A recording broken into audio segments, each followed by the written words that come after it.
और अपने परवरदिगार की किताब को जो तुम्हारे पास भेजी जाती है पढ़ते रहा करो। उसकी बातों को कोई बदलने वाला नहीं और उसके सिवा तुम कहीं पनाह भी नहीं पाओगे।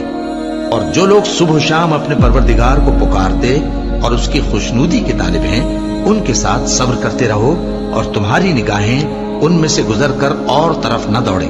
कि तुम दुनियावी जिंदगी की रौनकों के खास्तगार हो जाओ।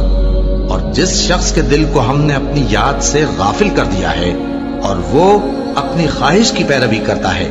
और उसका काम हद से बढ़ गया है, उसका कहा न मानना। और कह दो कि लोगों, ये कुरान तुम्हारे परवरदिगार की तरफ से बरहक है, तो जो चाहे ईमान लाए और जो चाहे काफिर रहे।